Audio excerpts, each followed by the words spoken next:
एक घटना दिल्ली में घटी जो मुझे तक नहीं पता थी मुझे, लेकिन मेरे अंदर एक बहुत गलत आदत है। हमारे यहां यह कहा जाता है कि झूठे को घर तक छोड़ के आना चाहिए, ऐसा ना हो बीच में से फिर आ जाए। गो रक्षा के लिए आजाद भारत में 1966 के अंदर इंदिरा गांधी के प्रधानमंत्री होते हुए गुलजारी लाल नंदा गृह मंत्री थे। आजाद भारत में दिल्ली के अंदर पहली बार फौज को तलब किया गया। और कमाल की बात देखिए कि गो रक्षा के लिए जिन संतों ने कलपात्री जी के नेतृत्व में जो एक धरना या प्रोटेस्ट विजय चौक पे किया था, उसका इतिहास में, कहानियों में, अखबार में जिक्र नहीं है। और ढूंढते ढूंढते मुझे 2 साल में एक ऐसा शख्स मिला जो उस पूरे घटनाक्रम का चश्मदीद गवाह था। आज उनकी उम्र कोई 87 साल की है।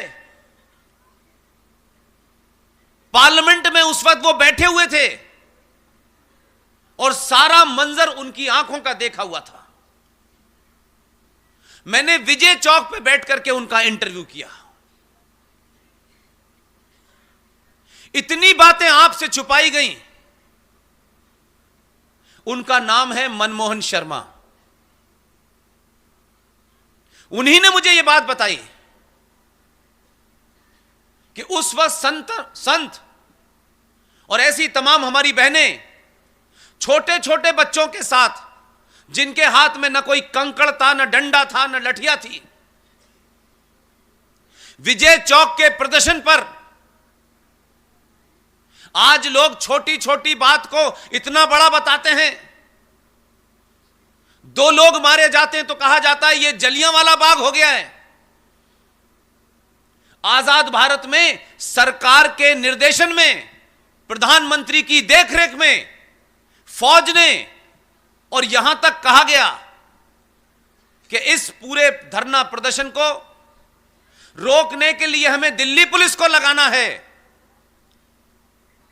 सत्ता के लोगों को इस बात की सूचना मिल गई थी कि अगर दिल्ली पुलिस को हमने लगाया तो हो सकता है दिल्ली पुलिस सरकार का ऑर्डर मानने से मना कर दे। लेकिन सत्ता पे बैठे रहने की जो एक बीमारी है हमारे राष्ट्र में,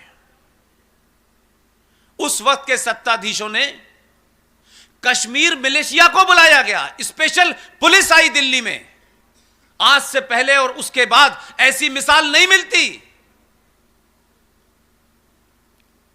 और जो लोग सत्याग्रह कर रहे थे, विजय चौक उस जमाने में 66 के अंदर भारत की जो पार्लियामेंट है उसके दरवाजे तक जाने का अधिकार था। गुलजारी लाल देश के गृह मंत्री थे। उन्होंने यह कह के इस्तीफा दिया कि मुझे तो इस आदेश का मुझे बताया तक नहीं गया।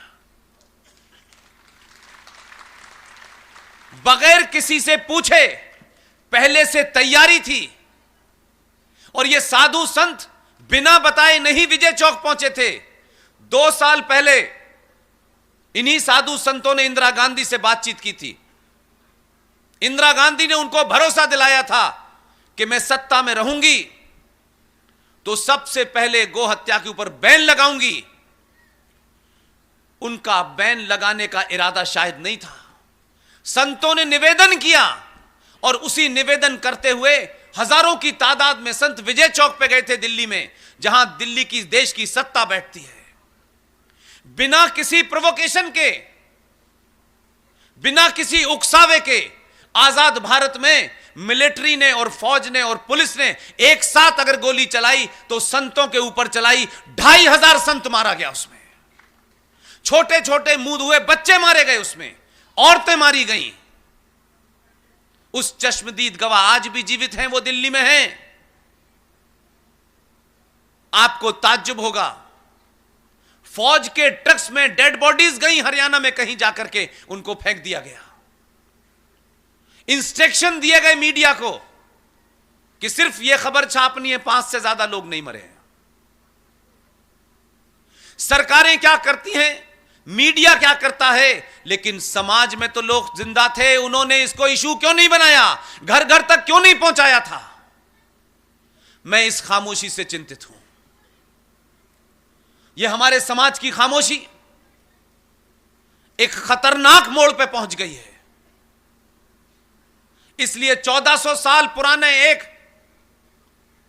मजहब ने आपसे बिना शर्माए, बिना डरे, इसलिए कहता हूं, जो ईमानदारी से कोई बात कह रहा है उसकी बात सच मानो, क्योंकि आपको 70 सालों में झूठ बोलने, झूठ सुनने की इतनी आदत हो गई है कि अगर आपका दुश्मन यह बता रहा है कि मुसलमानों ने 800 साल तक इस देश पे राज किया है, हमने इस मुल्क की औरतों को अपने हरम का हिस्सा बनाया है, तो आप उससे कहते नहीं ये झूठ बोल रहा है, ये कम्युनल मुसलमान है, ये कट्टर मुसलमान है।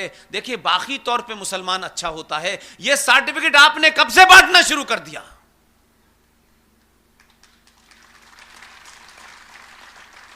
क्योंकि आप लड़ना नहीं चाहते, इसलिए आने वाले खतरे के साथ आप समझौता करने का कोई रास्ता निकालते हैं। तो हमने इतने रास्ते निकाले 70 सालों में कि अब कोई रास्ता नहीं बचा। अब एक ही रास्ता है कि आप इस बात पे मनन करें, चिंतन करें, बुजुर्गों से पूछें कि सारे धर्म बराबर हैं। इस झूठ को पहले बोलना बंद कर दें।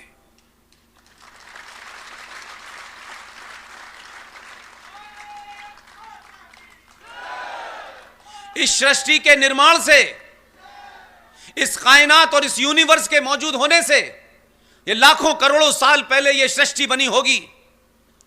करोड़ों साल तक रहेगी, मैं नहीं जानता कब तक रहेगी, लेकिन अगर सबसे बड़ा कोई सत्य है तो सिर्फ एक ही सत्य है। इस सृष्टि जब थी, जब, आज और जब तक ये रहेगी, सिर्फ एक ही धर्म था, उसका नाम है सनातन।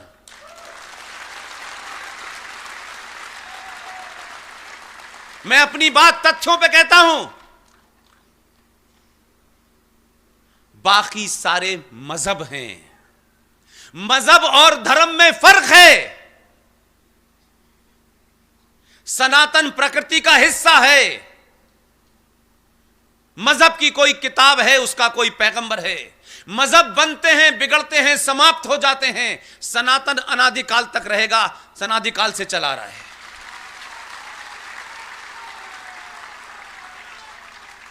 इसलिए सारे धर्म बराबर हैं। यह ऐसी तुलना है जैसे गधे और घोड़ों में की जा रही हो।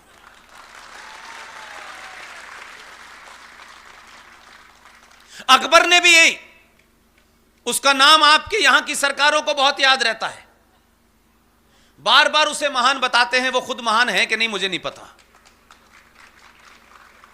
ऐसे ऐसे लोग आपने चुने हैं।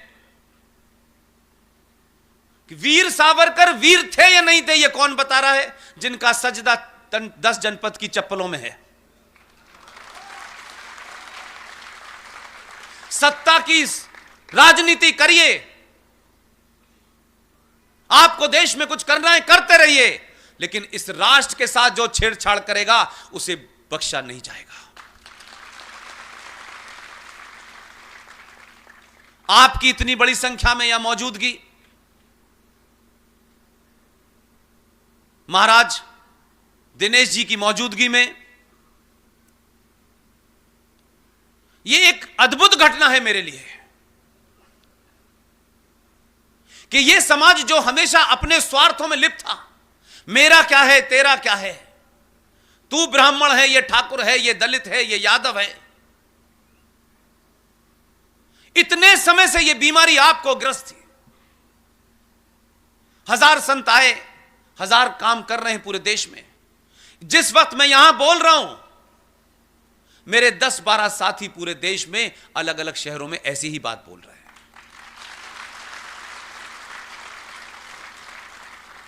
हम सबके बीच में एक ही चीज कॉमन है, सत्ता में कौन है और कौन नहीं है, और हमारी बात से कौन खुश होगा कौन नाराज होगा, हमें इसकी चिंता नहीं है। जो भी कुछ मैं कहना चाहता हूं, मेरा इसमें निजी कुछ भी नहीं है। मेरे मूल में अगर कोई चीज है तो सिर्फ राष्ट्र है, उसके अलावा कुछ नहीं है।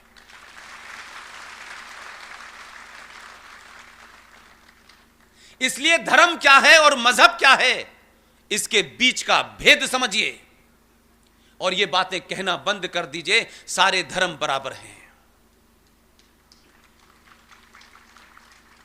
हमारा संकट यह है कि हम ना तो दूसरे की किताब पढ़ते हैं और ना अपनी किताब पढ़ते हैं।